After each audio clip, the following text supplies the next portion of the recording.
Hi, ನಮಸ್ಕಾರ ಎಲ್ರಿಗೂ. Welcome back to fashion and recipe Kannada blog channel. Friends, ಎಲ್ಲರೂ ಹೇಗಿದ್ದೀರಾ? ನೀವೆಲ್ಲರೂ ಚೆನ್ನಾಗಿದ್ದೀರಾ ಅಂತ ಹೇಳಿ ನಾನು ಅನ್ಕೋತಾ ಇದ್ದೀನಿ. ಇವತ್ತು ನಾನು ನಿಮ್ಮ ಜೊತೆಗೆ ಇನ್ನೊಂದು ರೆಸಿಪಿ ವಿಡಿಯೋನ ಶೇರ್ ಮಾಡ್ಕೊತಾ ಇದ್ದೀನಿ. ಮಿಲೆಟ್ಸಿಂದ ಬಿಸಿಬೇಳೆ ಬಾತ್ ಮಾಡೋದು ಹೇಗೆ ಅಂತ ಹೇಳಿ ನಾನು ಇವತ್ತು ತೋರಿಸ್ಕೊಡ್ತಾ ಇದ್ದೀನಿ. ಸಿರಿಧಾನ್ಯನ ಯೂಸ್ ಮಾಡ್ಕೊಂಡು ಇದು ಒಂದು ರೀತಿ ವೆಯ್ಟ್ ಲಾಸ್ ಮಾಡ್ತೀನಿ ಅಂತ ಅನ್ನೋರಿಗೆ ಒಂದು ಹೆಲ್ದಿ ಫುಡ್ ಅಂತಲೇ ಹೇಳ್ಬೋದು. ಸಿರಿಧಾನ್ಯ ಯೂಸ್ ಮಾಡ್ತಾ ಇರೋದ್ರಿಂದ, ಹಾಗೆ ಅದರಲ್ಲಿ ತರಕಾರಿಗಳು ಇರೋದ್ರಿಂದ ಒಂದು ರೀತಿಯಾದಂತಹ ಹೆಲ್ದಿ ಫುಡ್ಡು. ಹಾಗೆ ಇದು ಸಿರಿಧಾನ್ಯ ಸ್ವಲ್ಪ ತಿಂದ್ರೂ ನಮಗೆ ಹೊಟ್ಟೆ ಫುಲ್ ಅಂತ ಅನಿಸುತ್ತೆ. ಸೊ ಹಾಗಾಗಿ ಇದು ಒಂದು ರೀತಿಯಾದಂತಹ ಹೆಲ್ದಿ ಫುಡ್ ಅಂತಲೇ ಹೇಳ್ಬೋದು. ಡಯಟ್ ಮಾಡೋರಿಗೆ ತುಂಬ ಯೂಸ್ಫುಲ್ ಆಗುತ್ತೆ ಅಂತ ಹೇಳ್ಕೊಂಡು ಅಭಿಪ್ರಾಯ. ಆ್ಯಕ್ಚುಲಿ ಮಿಲೆಟಿಂದ ಸುಮಾರಷ್ಟು ರೆಸಿಪಿಗಳನ್ನು ಮಾಡ್ತಾರೆ. ಲೈಕ್ ನಾನು ಅವಾಗ ಹೇಳಿದಂಗೆ ಬಿಸಿಬೇಳೆ ಬಾತ್ ಮಾಡ್ತಾರೆ, ರೈಸ್ ಮಾಡ್ಕೋತಾರೆ, ದೋಸೆ ಮಾಡ್ತಾರೆ, ಹೀಗೆ ಬೇರೆ ಬೇರೆ ರೀತಿಯಾದಂತಹ ಡಿಶಸ್ಸನ್ನು ಮಾಡ್ತಾರೆ. ಬಟ್ ಇವತ್ತು ನಾನು ಬಿಸಿಬೇಳೆ ಬಾತ್ ಮಾಡೋದು ಹೇಗಂತ ಹೇಳಿ ನಾನು ನಿಮ್ಮ ಜೊತೆ ಶೇರ್ ಮಾಡ್ಕೋತಾ ಇದ್ದೀನಿ. ಇದರಲ್ಲಿ ನಾನು ಯೂಸ್ ಮಾಡಿರುವಂಥ ತರಕಾರಿಗಳು ನಿಮಗೆಲ್ಲ ಗೊತ್ತೇ ಇದೆ. ಬಿಸಿಬೇಳೆ ಬಾತ್ ಮಾಡಬೇಕು ಅಂತಂದರೆ ಇಷ್ಟೇ ತರಕಾರಿ ಅಂತ ಏನೂ ಇಲ್ಲ ಅಂಥೇಳಿ, ಯಾವ ತರಕಾರಿ ಇರುತ್ತೆ ಆ ತರಕಾರಿನ ಯೂಸ್ ಮಾಡ್ಬೋದು. ಪೊಟ್ಯಾಟೊ, ಲೈಕ್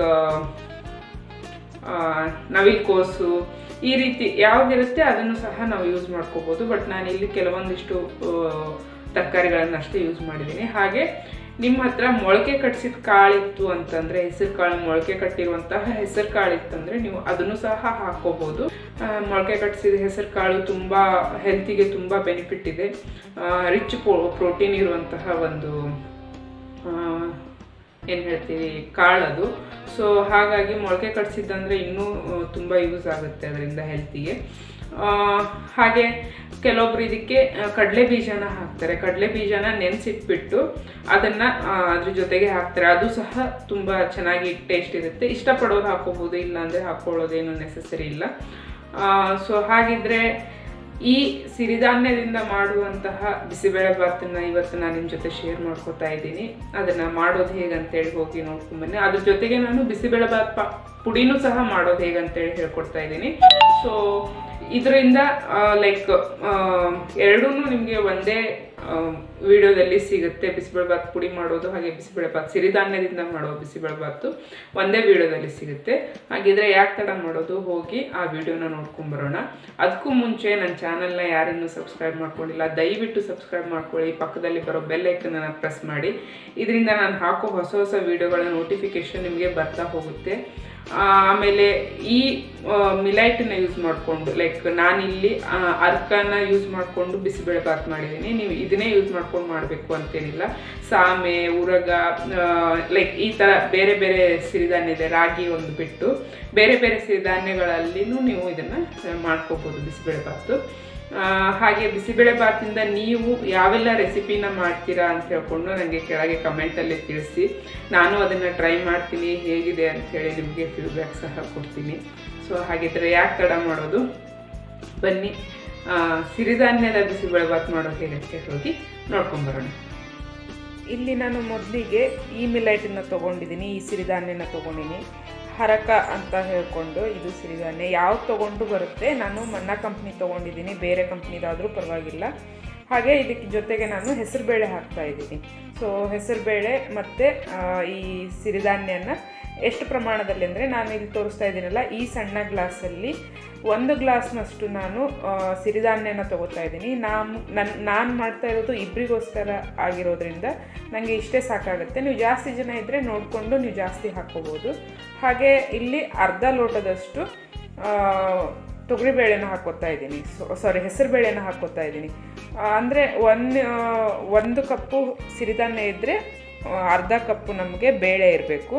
ಸೊ ಈಗ ಇದನ್ನು ನಾನು ಚೆನ್ನಾಗಿ ನೀರಲ್ಲಿ ತೊಳಿತಾ ಇದ್ದೀನಿ. ಇದನ್ನು ಆ್ಯಕ್ಚುಲಿ ನಾನು ನೆನೆಸಿಡೋಕ್ಕೆ ಈ ರೀತಿ ಮಾಡ್ತಾ ಇರೋದು.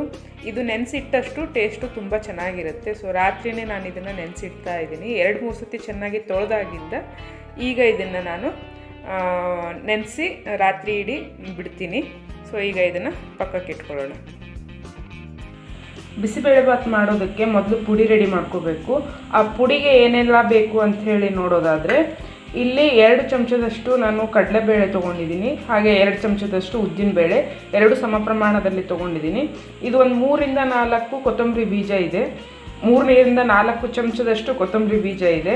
ಸ್ವಲ್ಪ ಇದನ್ನು ಜಾಸ್ತಿ ತೊಗೊಂಡ್ರೂ ಚೆನ್ನಾಗಿರುತ್ತೆ.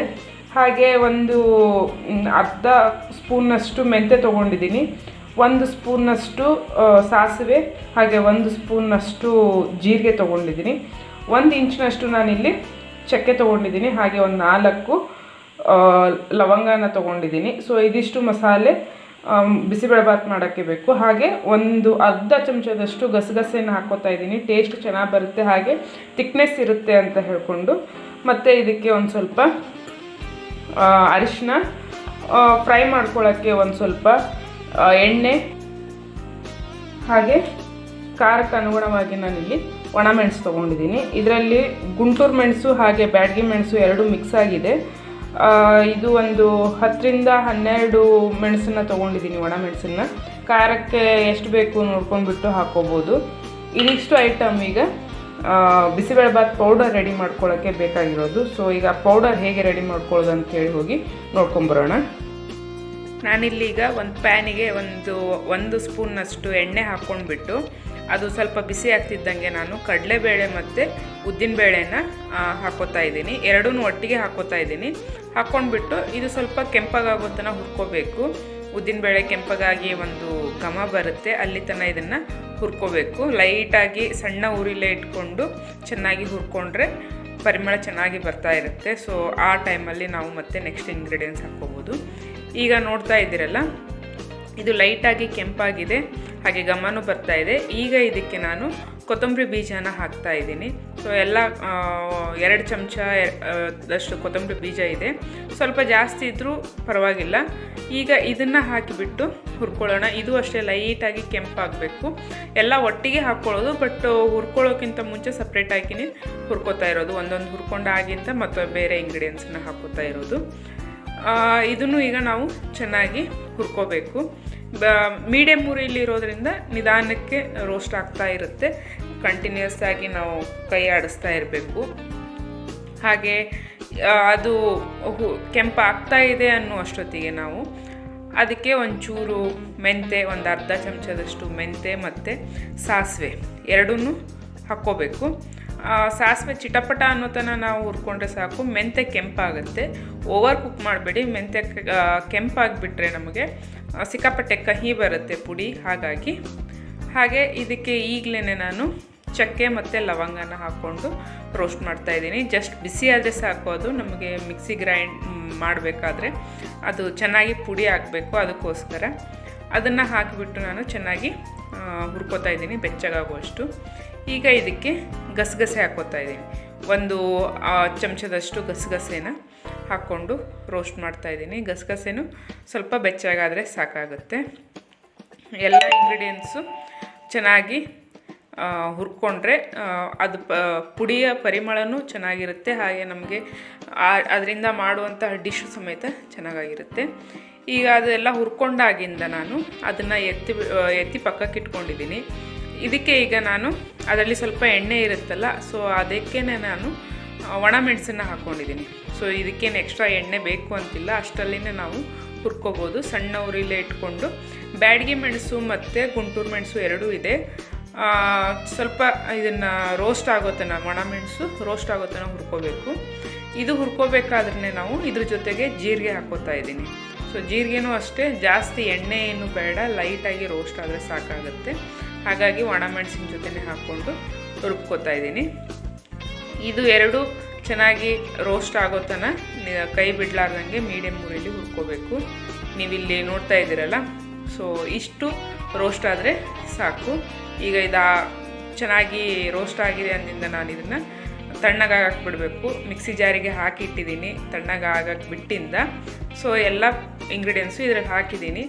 ಈಗ ಇದನ್ನು ಗ್ರೈಂಡ್ ಮಾಡ್ಕೊಂಡ್ಬರೋಣ. ಅದಕ್ಕೂ ಮುಂಚೆ ಇದಕ್ಕೆ ನಾನಿಲ್ಲಿ ಒಂದು ಸ್ವಲ್ಪ ಅಂದರೆ ಒಂದು ಅರ್ಧ ಚಮಚದಷ್ಟು ಅರಿಶಿನ ಪುಡಿನ ಹಾಕಿದ್ದೀನಿ, ಕಲರಿಗೋಸ್ಕರ ಅಷ್ಟೇ. ಹಾಗೆ ಸ್ವಲ್ಪ ಇಂಗು. ನಿಮ್ಮ ಹತ್ರ ಪುಡಿ ಇಂಗಿದ್ರೆ ನೀವು ರೋಸ್ಟ್ ಮಾಡ್ಕೋಬೇಕಾದ್ರೆ ಹಾಕ್ಕೋಬೋದು. ನನ್ನ ಹತ್ರ ಪುಡಿ ಇಂಗಿರಲಿಲ್ಲ, ಹಾಗಾಗಿ ನಾನು ಗ್ರೈಂಡ್ ಮಾಡ್ಕೋಬೇಕಾದ್ರೆ ಹಾಕಿದ್ದೀನಿ. ಏನೂ ತೊಂದರೆ ಇಲ್ಲ. ಸೊ ಇದನ್ನು ಗ್ರೈಂಡ್ ಮಾಡ್ಕೊಂಡು ಬಂದಿಂದ ನೋಡ್ತಾ ಇದ್ದೀರಲ್ಲ, ನೈಸಾಗಿ ಪೇಸ್ಟ್ ಮಾಡ್ಕೋಬೇಕು. ಸೊ ಈ ಥರ ಆಗುತ್ತೆ. ಬಿಸಿಬೇಳೆಬಾತ್ ಪೌಡರ್ ಈಗ ರೆಡಿ. ಈಗ ನಾನಿಲ್ಲಿ ಒಂದು ಕುಕ್ಕರಿಗೆ 1-2 ಚಮಚದಷ್ಟು ಎಣ್ಣೆ ಮತ್ತು 1-2 ಚಮಚದಷ್ಟು ತುಪ್ಪನ ಹಾಕ್ಕೊಂಡಿದ್ದೀನಿ. ತುಪ್ಪ ಅಥವಾ ಬೆಣ್ಣೆ ಯಾವುದಾದ್ರೂ ಹಾಕ್ಕೋಬೋದು. ಹಾಕ್ಕೊಂಡ್ಬಿಟ್ಟು ನಾನಿಲ್ಲಿ ಅದಕ್ಕೆ ಒಗ್ಗರಣೆ ಮಾಡ್ಕೊತಾ ಇದ್ದೀನಿ. ಒಗ್ಗರಣೆಗೆ ನಾನಿಲ್ಲಿ ಉದ್ದಿನಬೇಳೆ ಮತ್ತು ಸಾಸಿವೆ ಹಾಕ್ಕೊತಾ ಇದ್ದೀನಿ. ನೀವು ಕರಿಬೇವು ಸಹ ಹಾಕ್ಕೋಬೋದು. ನಾನು ಕರಿಬೇವು ಇರಲಿಲ್ಲ ಅಂಥೇಳಿ ಹಾಕ್ಕೊಂಡಿರಲಿಲ್ಲ. ಒಂದು ಅರ್ಧ ಚಮಚದಷ್ಟು ಉದ್ದಿನಬೇಳೆ, ಒಂದು ಅರ್ಧ ಚಮಚದಷ್ಟು ಸಾಸಿವೆ, ಹಾಗೆ ಒಂದು ಸ್ವಲ್ಪ ಇಂಗನ್ನು ಹಾಕ್ಕೋಬೋದು. ಸೊ ಅದಿಷ್ಟನ್ನು ಹಾಕಿ ಮೊದಲು ಅದು ಕೆಂಪಗಾಗೋ ತನಕ ನಾವು ಹುರ್ಕೋಬೇಕಾಗುತ್ತೆ, ಎಣ್ಣೆಲಿ ಫ್ರೈ ಮಾಡ್ಕೋಬೇಕು. ಹಾಗೆ ಸಿಪ್ಪೆ ಸುಲಿದು ಜಜ್ಜಿ ಇಟ್ಕೊಂಡಿರುವಂತಹ ಬೆಳ್ಳುಳ್ಳಿನ ಹಾಕಿ ಕೆಂಪು ಕಲರ್ ಆಗೋ ತನಕ ಹುರ್ಕೋಬೇಕು. ಅದು ಒಂದು ಅರ್ಧ ರೆಡ್ ಆಗಿದೆ ಅನ್ನೋಷ್ಟೊತ್ತಿಗೆ ನಾವು ಗೋಡಂಬಿ ಚೂರುಗಳನ್ನು ಹಾಕ್ಕೋಬೋದು. ಗೋಡಂಬಿ ಪ್ಯೂರ್ಲಿ ಆಪ್ಷನಲ್ಲು, ಬೇಕು ಅಂದರೆ ಹಾಕ್ಕೋಬೋದು, ಇಲ್ಲ ಅಂತಂದರೆ ಸ್ಕಿಪ್ ಮಾಡ್ಬೋದು. ಸೊ ಈಗ ನೋಡ್ತಾ ಇದ್ದೀರಲ್ಲ, ಬೆಳ್ಳುಳ್ಳಿ ಮತ್ತು ಗೋಡಂಬಿ ಎರಡೂ ಚೆನ್ನಾಗಿ ಕೆಂಪಾಗಿದೆ. ಈಗ ಇದಕ್ಕೆ ನಾನು ಹೆಚ್ಚಿಟ್ಕೊಂಡಿರುವಂತಹ ಈರುಳ್ಳಿನ ಹಾಕ್ಕೋತಾ ಇದ್ದೀನಿ. ನೀವು ದೊಡ್ಡದಾಗಿ ಆದ್ರೂ ಹೆಚ್ಕೋಬೋದು ಅಥವಾ ಪುಟ್ಟದಾಗಿನಾದ್ರೂ ಹೆಚ್ಕೋಬೋದು. ಸೊ ಅದು ಸಹ ಎಣ್ಣೆಯಲ್ಲಿ ಚೆನ್ನಾಗಿ ಫ್ರೈ ಆಗಬೇಕು. ಆಮೇಲೆ ತರಕಾರಿಗಳನ್ನು ನಿಮಗೆ ಇಷ್ಟವಾದ ಯಾವುದಾದ್ರೂ ತರಕಾರಿನ ಹಾಕ್ಕೋಬೋದು ಇದಕ್ಕೆ. ಲೈಕ್ ನಾನಿಲ್ಲಿ ಕ್ಯಾರೆಟು ಮತ್ತು ಬೀನ್ಸು ಹಾಗೆ ಬಟಾಣಿನ ಹಾಕ್ಕೋತಾ ಇದ್ದೀನಿ. ನೀವು ನವಿಲುಕೋಸು ಹಾಕ್ಕೋಬೋದು, ಆಲೂಗಡ್ಡೆನೂ ಹಾಕ್ಕೋಬೋದು. ಸೊ ನಿಮಗೆ ಇಷ್ಟವಾದಂಥ ತರಕಾರಿಗಳನ್ನು ಇದಕ್ಕೆ ಹಾಕ್ಕೋಬೋದು. ನನ್ನ ಹತ್ರ ಇದ್ದಂಥ ತರಕಾರಿಗಳನ್ನು ಹಾಕಿಬಿಟ್ಟು ನಾನು ಮಾಡ್ತಾಯಿದ್ದೀನಿ. ಸೊ ಇದು ಈಗ ಎಣ್ಣೆಯಲ್ಲಿ ಒಂದು ಅರ್ಧ ಅಂಶ ಫ್ರೈ ಆಗಬೇಕು. ಒಂದು ಸ್ವಲ್ಪ ಫ್ರೈ ಆಗಿದೆ, ಈಗ ಎಣ್ಣೆಯಲ್ಲಿ ಬೆಂದಿದೆ, ಇದು ಅರ್ಧ ಅಂಶ ಬೆಂದಿರುತ್ತೆ.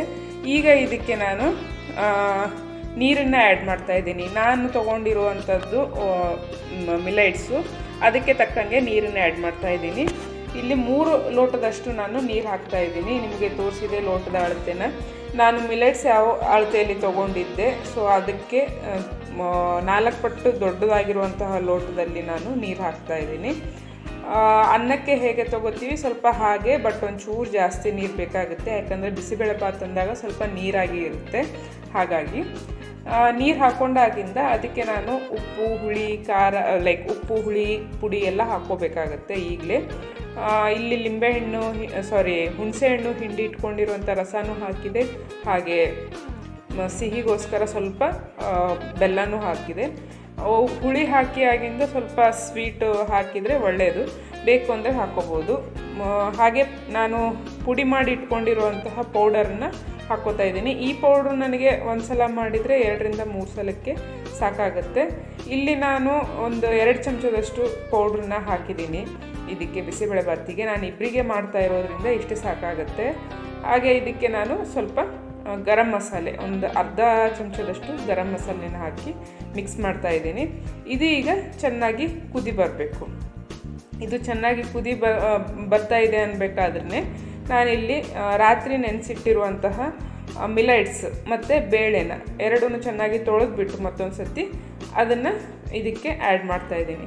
ಮಿಲೆಟ್ಸ್ ರಾತ್ರಿ ನೆನೆಸೋದ್ರಿಂದ ಏನು ಪ್ರಯೋಜನ ಅಂತಂದರೆ ಚೆನ್ನಾಗಿ ನೆನೀತದೆ. ಹಾಗೆ ನಿಮಗೆ ಇಲ್ಲಿ ಬೇಯಿಸ್ಬೇಕಾದ್ರೆ, ಕುಕ್ಕರಲ್ಲಿ ಹಾಕಿ ಬೇಯಿಸ್ಬೇಕಾದ್ರೆ ಚೆನ್ನಾಗಿ ಬೇಯ್ತದೆ. ಅದ್ರದ್ದು ಟೇಸ್ಟ್ ಚೇಂಜ್ ಆಗುತ್ತೆ. ಬೇಕಾದರೆ ನೀವು ಟ್ರೈ ಮಾಡಿ ನೋಡ್ಬೋದು. ಇನ್ಸ್ಟೆಂಟಾಗಿ ಜಸ್ಟ್ 1 ಅವರ್ ಮುಂಚೆ ನೆನೆಸಿಡೋದಕ್ಕೂ ಓವರ್ನೈಟ್ ನೆನೆಸಿಡೋದಕ್ಕೂ ತುಂಬ ಡಿಫ್ರೆನ್ಸ್ ಇದೆ. ಕೆಲವೊಬ್ರು ಹಾಗೂ ಮಾಡ್ತಾರೆ, ಓವರ್ನೈಟ್ ನೆನೆಸಿಡ್ತಾರೆ. ಕೆಲವೊಬ್ಬರು ಕೂಡಲೇ ತೊಳೆದ್ಬಿಟ್ಟು ಹಾಗೇನೂ ಮಾಡ್ತಾರೆ. ಎರಡಕ್ಕೂ ತುಂಬ ಡಿಫ್ರೆನ್ಸ್ ಇದೆ ಮಾಡೋದಕ್ಕೆ. ಸೊ ಈಗ ನಾನಿಲ್ಲಿ ಮಿಲೆಟ್ ಹಾಕಿ ಆಗಿಂದ 3 ವಿಸಿಲ್ ಕೂಗಿಸ್ಕೊಂಡಿದ್ದೀನಿ. 3 ವಿಸಿಲ್ ಕೂಗಿ ಆಗಿಂದ ಇದು ಈಗ ಪ್ರೆಷರ್ ಬಿಟ್ಟಿದೆ. ನೀವೇ ನೋಡ್ತಾ ಇದ್ದೀರಾ, ಪ್ರೆಷರ್ ಬಿಟ್ಟಿದೆ. ವಿಸಿಲ್ ತೆಗೆದುಬಿಟ್ಟು ನೋಡೋಣ ಈಗ ಬಿಸಿಬೇಳೆಬಾತ್ ಹೇಗಾಗಿದೆ ಅಂಥೇಳಿ. ತುಂಬ ರುಚಿಕರವಾದಂತಹ ಒಂದು ಬಿಸಿಬೇಳೆಬಾತ್ ನೋಡ್ತಾ ಇದ್ದೀರಲ್ಲ, ನೋಡಿದರೆ ಕಣ್ಣಿಗೂ ಆನಂದ, ಬಾಯಿಗೂ ಆನಂದ ಆಗಬೇಕು, ಆ ರೀತಿ ಇರಬೇಕು. ಸೊ ಈಗ ಇದನ್ನು ಚೆನ್ನಾಗಿ ಮಿಕ್ಸ್ ಮಾಡ್ತಾಯಿದ್ದೀನಿ. ಇದು ಅಳತೆ ಪರ್ಫೆಕ್ಟಾಗಿದೆ, ಅಂದರೆ ಜಾಸ್ತಿ ಗಟ್ಟಿನೂ ಇಲ್ಲ, ಹಾಗೆ ಜಾಸ್ತಿ ತಿಳುನೂ ಇಲ್ಲ. ಇದು ಮತ್ತೆ ಬರ್ತಾ ಸ್ವಲ್ಪ ಗಟ್ಟಿ ಆಗ್ತಾ ಹೋಗುತ್ತೆ. ಲೈಕ್ ಇನ್ನೊಂದು ಅರ್ಧ ಗಂಟೆ ಬಿಟ್ಟಿವಪ್ಪ ಅಂತಂದರೆ ಇನ್ನೂ ಸ್ವಲ್ಪ ಗಟ್ಟಿ ಆಗುತ್ತೆ. ಇಷ್ಟು ತಿಳು ಇರೋದು ಮತ್ತೊಂದು ಚೂರು ಗಟ್ಟಿ ಆಗುತ್ತೆ. ಸೊ ಈಗ ಇದು ಬಿಸಿಬೇಳೆಬಾತ್ ರೆಡಿ ಆಗಿದೆ. ಇದು ಒಂದು ರೀತಿ ಡಯಟ್ ಮಾಡೋರಿಗೆ ತುಂಬ ಒಳ್ಳೆಯದಾದಂತಹ ಒಂದು ರೆಸಿಪಿ ಅಂತಲೇ ಹೇಳ್ಬೋದು. ಯಾಕಂತಂದರೆ ನೀವು ಇದರಲ್ಲಿ ತರಕಾರಿ ಇದೆ, ಹಾಗೆ ಮಿಲೆಟ್ಸು, ಇದು ಆರೋಗ್ಯಕ್ಕೂ ಒಳ್ಳೆಯದು. ಡಯಟ್ ಮಾಡೋರಿಗಂತೂ ತುಂಬ ಒಳ್ಳೆಯದು ಮಿಲೆಟ್ಸು. ನೀವು ಯಾವುದೇ ಮಿಲೆಟಿಂದನೂ ಸಹ ಈ ಥರದ್ದಾದಂಥ ಬಿಸಿಬೇಳೆಬಾತನ್ನು ಮಾಡ್ಕೋಬೋದು.